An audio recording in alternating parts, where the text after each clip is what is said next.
बारूद से भरी हुई गाड़ी को माचिस की तीली दिखा दी गई है। एक इरिवर्सिबल एक काम हो चुका है। क्या ये कार्य जो किया गया वो कानूनी तरीके से किया गया या नहीं किया गया, मैं समझता हूँ ये एक अभूतपूर्व फैसला है। आज तक मेरे अल्प ज्ञान में आज तक कभी ऐसा नहीं हुआ है।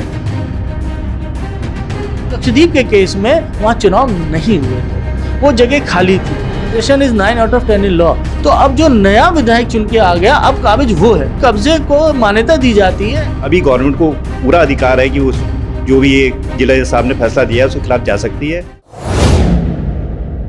आदाब, नमस्कार, मैं वसीम अख्तर और आप देख रहे हैं द लीडर हिंदी। रामपुर में आजम खां के खिलाफ जो फैसला आया था जिसमें उन्हें 3 साल की सज़ा हुई थी, उसमें उन्हें अब अपील में बरी कर दिया गया है। अब सबसे बड़ा सवाल ये है कि इसी सज़ा में उनकी विधायकी गई थी, अब आगे के रास्ते क्या होंगे, क्योंकि जिस विधानसभा से वो विधायक थे वहाँ उपचुनाव हुआ और आकाश सक्सेना और फनी भारतीय जनता पार्टी से दूसरे विधायक बन गए हैं, उनकी शपथ भी हो चुकी है। हमारे साथ इस वक्त बार काउंसिल ऑफ यूपी के शिरीष मेहत्रोत्रा और बरेली बार एसोसिएशन के सचिव हैं। हम उनसे जानेंगे कि अब कानूनी पहलू इस मामले में क्या होंगे और आगे ये लड़ाई कहाँ तक जाएगी। एक बड़ा अजीब सा फैसला आया इस वक्त। आपने भी देखा होगा कि जो 3 साल की सज़ा हुई थी आजम खां को कोर्ट से, सेशन कोर्ट ने उस सज़ा को ख़त्म कर दिया है और एक तरह से आजम खां को उस मामले में जो हेट स्पीच को लेकर उनका इल्ज़ाम था उसमें दोष मुक्त कर दिया गया है।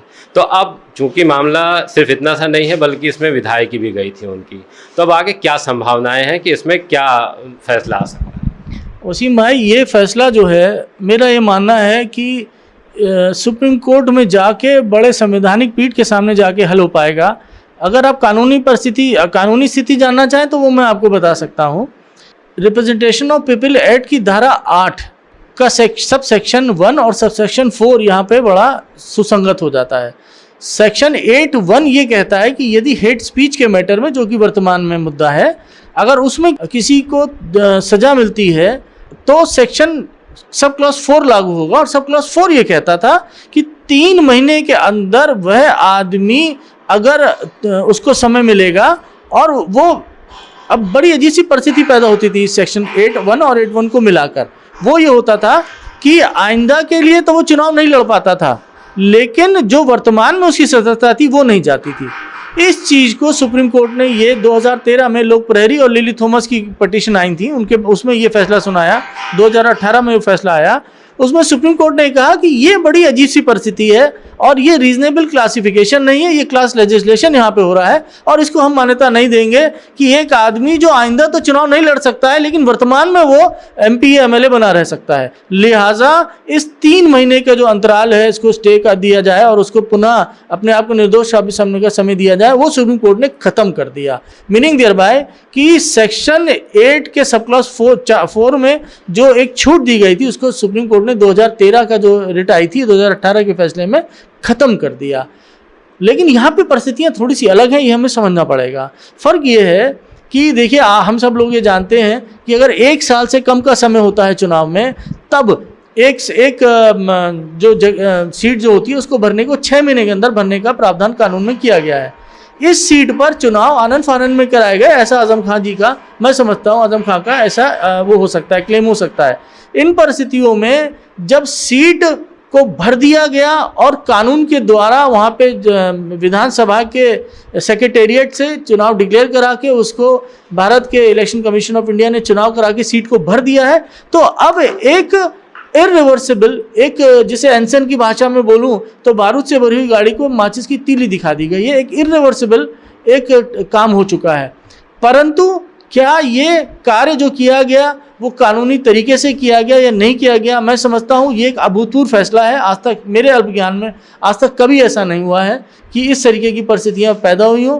तो मेरा ये मानना है कि जिला जज के द्वारा निर्दोष पाए जाने पर आजम खां को अब उच्च न्यायालय और उच्चतम न्यायालय में उनको शरण लेनी चाहिए और मैं समझता हूँ कि वहाँ पे भी ये मामला संवैधानिक पीठ को रिफ़र किया जाएगा, तब इसके बारे में नीरशीर विवेक इसमें बाहर निकल कर आ पाएगा।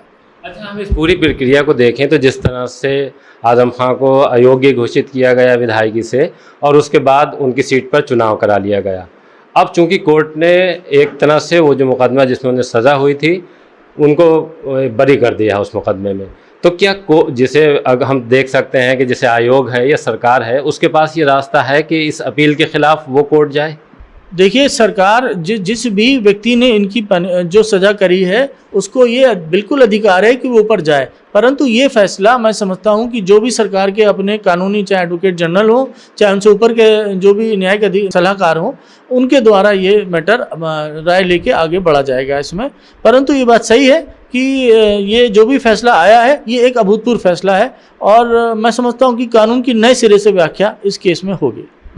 बहरहाल ये साफ है कि जिस तरह से आज कोर्ट ने फैसला सुना है आजम खां के खिलाफ, आजम खां के फेवर में आया है वो फैसला, लेकिन सबसे बड़ी बात यही है, सवाल यही हो रहा है राजनीतिक गलियारों में भी और कानून के गलियारों में भी कि अब आगे की जो ये लड़ाई है आजम खां की, जो वो अपनी विधायकी बहाल कराने के लिए कराएंगे, वो कैसे लड़ी जाएगी और कोर्ट के पास अब क्या अधिकार हैं या इस मामले को लेकर वो आयोग तक भी जा सकते हैं। श्री जी, एक मामला संज्ञान में ये भी आया था कि जिस तरह से लक्षद्वीप के एक सांसद थे उनको भी इसी तरह से अयोग्य घोषित कर दिया गया था, लेकिन बाद में वो जिस मुकदमे में उन्हें सज़ा हुई थी वो सज़ा उनकी निरस्त हो गई और फिर उन्हें एमपी बना दिया गया था। देखिए वसीम भाई, मैंने आपको बड़ी एक महीन सी बात बताई थी कि वो इरिवर्सिबल काम जो है कि बारूद की गाड़ी को तीली दिखा दी गई, क्या विस्फोट हो गया, क्या कुछ ऐसा हो गया जिसे पलटा नहीं जा सकता हो, तो लक्षद्वीप के केस में वहाँ चुनाव नहीं हुए थे, वो जगह खाली थी।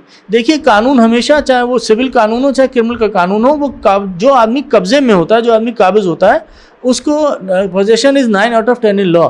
तो अब जो नया विधायक चुन के आ गया, अब काबिज वो है, तो चूंकि कब्जे को मान्यता दी जाती है, ऐसे में एक बड़ा मतलब बड़ी विडम्बना कानून के सामने है और मैं समझता हूँ उसके लिए भारत के उच्चतम न्यायालय ही इसके बारे में कोई फैसला देने के लिए सक्षम है। हमारे साथ बार एसोसिएशन बरेली के सचिव भी हैं। सचिव साहब, ये किस तरह का जो फैसला आया है, अब आपको किस तरह की संभावनाएं दिख रही हैं कि आगे ये लड़ाई किस तरह से लड़ी जाए? देखिए, मेरा ये कहना है कि लोअर कोर्ट से सजा हुई थी और सेशन में इसे जो सजा हुई उसे निरस्त किया है, अपील स्वीकार की गई।